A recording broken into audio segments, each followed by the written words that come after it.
Sleep Without You was a fun one for me because I got to kind of relate my parents' relationship to the song. You know, they've been married 37 years, and Dad still says if Mom's out of town for the weekend, it's hard for him to sleep in their bed. And I thought that probably was like a more universal thing than just couples that have been married for 37 years. I think in dating relationships, you get used to a text or a phone call, good night. And when you can't have it for whatever reason, you get this crazy anxiety. And so I thought, man, everybody can probably relate to that. It's fun to watch people connect with that song.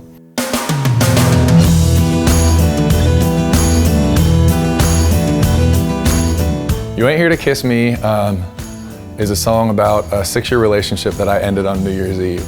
And that one was fun to write just because there was no embellishment at all. We just told exactly the story, the way that it went down. And I think New Year's Eve and Valentine's Day, there's a handful of holidays that people develop really high expectations, and then it's easy to be let down. And I think, you know, telling that story and letting people know it's something I lived through is a good way to kind of connect with an audience.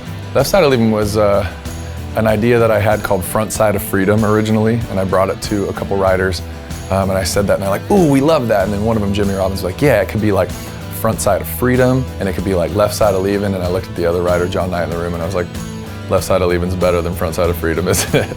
So we just wanted to write a song about, you know, breaking up with somebody and then being shocked at how good they're doing the next day. And I think everybody can kind of relate to that. In Case You Didn't Know is the very down the middle love song, wedding song. I think our idea came from a funny place because it's something one of the writers in the room's mom always used to say to him. But for us, the second we started writing it was the realization that men are really bad at being sweet and also have the best intentions, so we try all the time anyways. And there comes all these moments where, like, I think guys go, maybe I need to remind her. And so that was the whole In Case You Didn't Know thing. And it's fun to have it turn out to be kind of like a wedding song. Like I Loved You started from a conversation about when people during a breakup say, I really hope we can still be friends.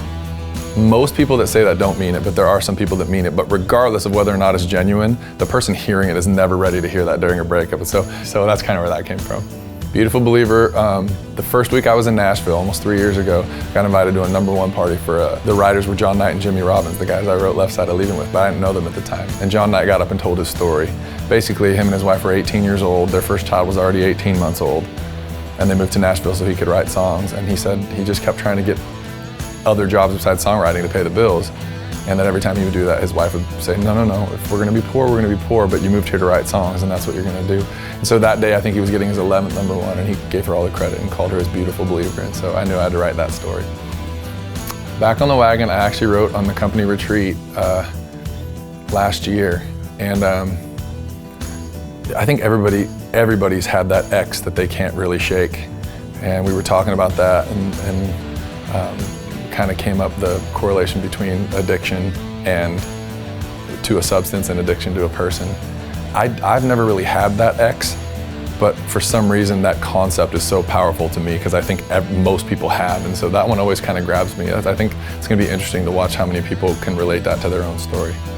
If both of those last two songs were my ideas, I would say Memory and Back on the Wagon are the same conversation. It's basically like trying to move on from somebody and realizing that they've got their hooks in you still.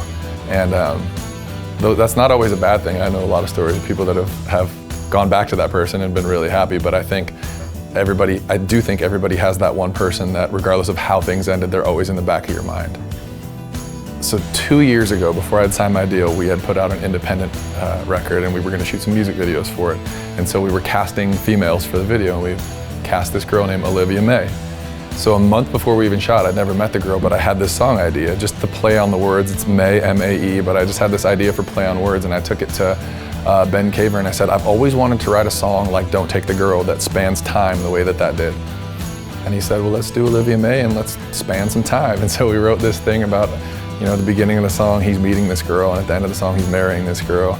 And the whole time doing a play on words with Olivia May. And it's one of my favorite songs on the record. I'm so happy that it made it. So we fast forward a month later, we shot that music video, and I was able to play her the demo and be like, I hope this isn't creepy that a stranger wrote a song about you, but you know. So anyways, I texted her recently and said, hey, that made the record, it's coming out. So she's a friend, she's really cool, she's excited about it. Making Me Say is the only song on the record that I didn't write, but when I heard it, I think that this goes back to what I said before. I think that men have really good intentions and we're bad at saying it sometimes. And other than telling your girl that she's sexy, I've never really come up with another way to say that. And I heard this song and I was like, everything he's talking about, they're everyday things.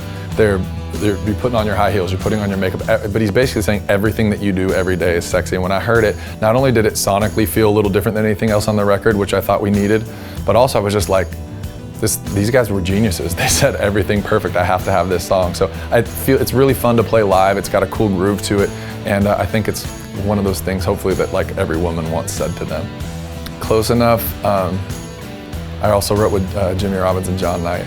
And I had my time wrong for the write that day. So I showed up when I thought the write was, and it was a half hour later than when they started. And they had a concept and they had the hook, but just the words close enough and the melody to it. And I walked in, heard them sing, and I said, what is that? We have to write that. Because I think every record needs to have that one earworm that kind of, whether you like it or not, gets stuck in your head. And it was stuck in my head the second I heard it. So we just wanted to write, we made it as sweet as we could. And basically it's that, I don't care if you're sitting right next to me, that's not close enough. And it's a fun one. We open almost every show with that. Mercy was my first write with Sean McConnell, who I'm such a big fan of. And I showed up, they didn't have a room for us. We ended up writing outdoors on a rooftop. And we were at the point with the record where every ride I went into, we were saying, we need tempo, we need up-tempo songs. And I said that to Sean, and if you know Sean, anybody that knows Sean will appreciate that. He was like, let's just write the song in the room. He didn't care. It wasn't, some people are all about making sure they write the right song to get on the record. He just wanted to write the best song we could write that day. And we started talking, and 15 minutes in the conversation, I said the word mercy, but we were just in conversation. He goes, ooh, song title, love it. And if you've ever listened to his records, he can write heartbreak like crazy, and that's kind of my background. And so we sat down, and in about 45 minutes, we wrote this song that is, it's going to be the ballad that closes out the record. And I've never really written a song hoping that it hurts people's feelings a little bit, but I hope this gets to people the way that it gets to me, because it's really sad, but it's beautiful and it's honest. It was so much fun and really stressful. I think when you're making your first record, because you get to pick from every song you've ever written, there's a lot to choose from, which is awesome because you can be as honest as you want and you can tell the stories that you want to tell. But also it's kind of nerve-wracking because there are so many songs to choose from, and being that I wrote most of them, they're like all my children. And so any ones that don't make the record, it almost feels like I'm letting that song down. But there are plenty of records to come, and I'm excited for songs that didn't make this one to be on the next one. But the process was really exciting and super fun. I can't wait for everybody to hear the back half of this record. That's a great question. From the day I started writing songs to the day that we cut this record, I bet you there's about 400 in the cache.